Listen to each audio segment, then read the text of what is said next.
Você já percebeu como é possível amar a Deus com sinceridade e ainda assim cair no mesmo erro? Mesmo depois de orações sinceras, lágrimas verdadeiras e promessas de mudança? Talvez você esteja vivendo exatamente isso. Uma guerra secreta que ninguém vê. Uma batalha entre corpo e alma. Entre aquilo que você quer ser e aquilo que insiste em voltar. Se você carrega o peso de uma recaída recente, de um pecado antigo ou de uma vergonha que insiste em gritar no silêncio do seu quarto, este vídeo foi feito para você. Porque há um ciclo que muitos cristãos sinceros enfrentam: arrependimento, esforço, queda. Arrependimento, esforço, queda. Até que o pecado deixa de ser um ato e começa a parecer uma identidade. E a luxúria, antes escondida, vira um anestésico para calar o vazio espiritual, que ninguém ensinou como preencher.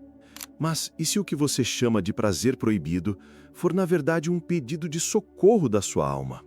O jejum de 3 dias não é uma punição, é uma recalibração. Um processo onde o corpo para de gritar e, finalmente, a alma começa a falar. Imagine que dentro de você existem 2 cães. Um representa a sua carne, o outro, seu espírito. E só um deles vai dominar você. A pergunta é: qual deles você tem alimentado todos os dias? Sansão tinha força física, mas era fraco diante de seus apetites. Ele venceu exércitos, mas caiu diante de uma carência emocional não tratada. A luxúria venceu porque a alma dele estava faminta e o corpo bem alimentado. Mas talvez agora você esteja pronto para inverter isso e permitir que o espírito volte a ter voz. Há vícios que gritam e há vícios que sussurram tão suavemente que parecem parte de quem você é. A luxúria, para muitos, é esse tipo de vício. Ela se esconde atrás de hábitos secretos, momentos de fraqueza ou solidão. Mas, na verdade, ela é um mecanismo de compensação emocional, uma forma de abafar feridas que nunca foram curadas. Não se trata apenas de pecado, mas de uma alma desorganizada, faminta, sem nutrição espiritual real. Você pode ir à igreja, levantar as mãos, ouvir louvores, mas quando chega a noite ou quando a solidão aperta, aquele vício retorna. Não porque você não ama a Deus, mas porque ainda não sabe como lidar com a dor que esse vício tenta calar. Por trás da compulsão está uma criança interior rejeitada, um trauma esquecido, um coração que só queria ser visto. E o corpo, com sua busca por dopamina, tenta resolver o que a espírito clama para ser sentida. É por isso que muitas vezes a luxúria entra como uma anestesia. Você não está buscando sexo, está buscando alívio. Mas a alma está buscando propósito. E isso nem a pornografia, nem a masturbação, nem a carícia de um estranho conseguem entregar. A neurociência cristã já começa a mostrar o que a Bíblia dizia há séculos. Nossa mente busca prazer para fugir da dor, mas o espírito busca sentido para suportá-la com fé. Às vezes, o que você chama de libido alta é só a carência espiritual acumulada. Uma alma sobrecarregada tentando encontrar Deus no lugar errado. E o primeiro passo para a cura não é se culpar, é reconhecer: esta dor que eu tentei enterrar com prazer precisa ser levada à luz. O jejum não é ausência de comida, é a ausência do ruído da carne. Quando o corpo silencia, a alma começa a falar, e o espírito finalmente tem espaço para respirar. Durante um jejum verdadeiro, algo profundo acontece. Os vozes do desejo, da ansiedade, da carência começam a perder força. E você ouve algo que não ouvia há muito tempo: a presença de Deus dentro de você. No plano fisiológico, há uma purificação. O corpo privado de gratificação rápida entra em reset. A dopamina, substância ligada ao prazer, começa a se reorganizar. O cérebro reduz os impulsos, a alma ganha clareza, mas espiritualmente, o que ocorre é mais profundo. Você começa a fazer um êxodo interno. Assim como o povo de Israel passou 3 dias no deserto para encontrar um Deus que se revelaria no silêncio, o jejum é sua jornada de 3 dias para sair do domínio do ego e encontrar o Espírito. Jesus jejuou 40 dias antes da batalha contra o tentador. Ele não jejuou para se enfraquecer, mas para se alinhar com o Pai antes de enfrentar a guerra invisível. O mesmo acontece com você. Enquanto jejua, você não está se sacrificando, está se posicionando. Está dizendo ao seu corpo: você não manda mais em mim. E nesse processo, algo começa a queimar. Não é apenas gordura. São os desejos desordenados que estavam sendo alimentados diariamente, silenciosamente. O apetite da carne começa a gritar, mas o espírito começa a cantar. O jejum é a linguagem que o céu entende, porque é a linguagem de quem decidiu: não quero só alívio, quero transformação. Jejuar não é pressionar Deus, é se esvaziar de si mesmo. Muitos entram no jejum como se fosse uma moeda espiritual. Se eu jejuar, Deus vai me dar vitória. Se eu fizer sacrifício, Ele vai me recompensar. Mas jejum não é troca, é rendição. E há uma linha invisível entre a fome que purifica e a fome que manipula.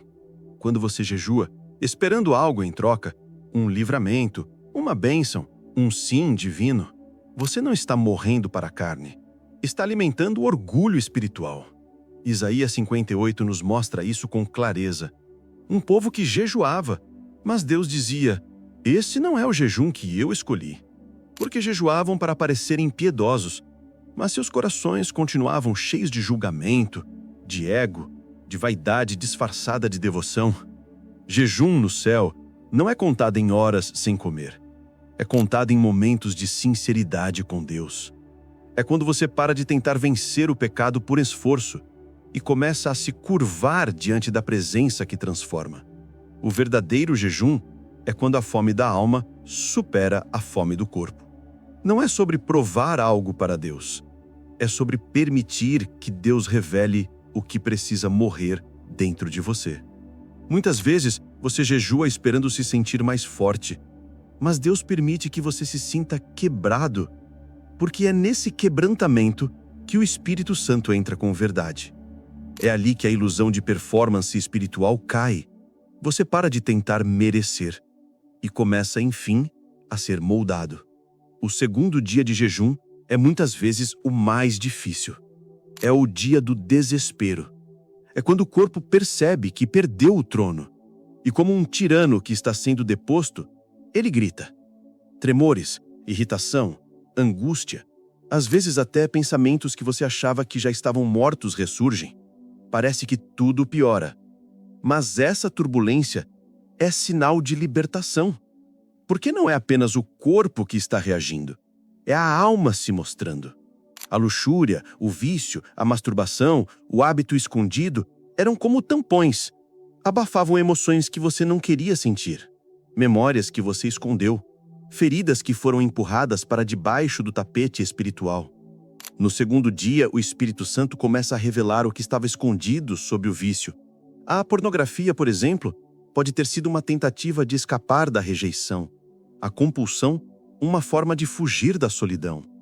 O desejo incontrolável, uma carência antiga, nunca validada. É nesse dia que muitos querem desistir, mas também é nesse dia que a cura começa. Por isso, faça um exercício simples. Pegue um caderno. Anote tudo o que você sentir, sem filtros. O que o corpo pede? O que a mente pensa? O que a alma está tentando dizer? Porque os gritos da carne, quando interpretados com o espírito, revelam onde a cura precisa entrar. Não fuja do segundo dia. Não tente anestesiar. Não se assuste com o que aparecer. É Deus cavando fundo para que as raízes do vício sejam arrancadas, não apenas podadas. Muitos fazem jejum. Poucos permanecem transformados. Porque jejum não é o fim, é o início de uma substituição. Quando você corta o alimento da carne, algo dentro de você se esvazia. Mas se esse espaço não for preenchido com presença, palavra, adoração e comunhão, ele vira solo fértil para a recaída. A neuroplasticidade espiritual nos lembra: a mente precisa de novos caminhos de prazer, e o espírito de novos ritmos de intimidade com Deus. O erro de muitos é jejuar para romper, mas não adorar para sustentar. Você precisa criar novos hábitos espirituais, cultivar momentos de presença real com Deus, fazer da palavra o seu novo alimento dopaminérgico. Uma dica prática: após o jejum, viva 21 dias de substituição consciente. Reprograme sua rotina. Troque o gatilho antigo por uma nova direção espiritual. Porque o leão que despertou em você durante o jejum ainda está com fome. Se você não o alimentar com a presença, ele vai voltar a dormir e a carne vai querer assumir o controle de novo. O jejum de 3 dias não é uma fórmula mágica. É um grito silencioso que diz: basta, eu não sou mais escravo da minha carne. Jesus não venceu o deserto porque estava forte, mas porque estava cheio do Espírito. João Batista vivia em jejum emocional, em jejum sensorial, e por isso enxergava o que ninguém mais via. Seu corpo foi por muito tempo o trono da luxúria, mas agora pode se tornar o altar da presença. O inferno treme quando um cristão decide morrer de fome para alimentar sua alma com o céu. Se essa palavra falou com você, escreva nos comentários: Senhor, eu escolho alimentar meu espírito. Inscreva-se no canal e ative o sino. Ainda há mais palavras vindo direto ao seu espírito.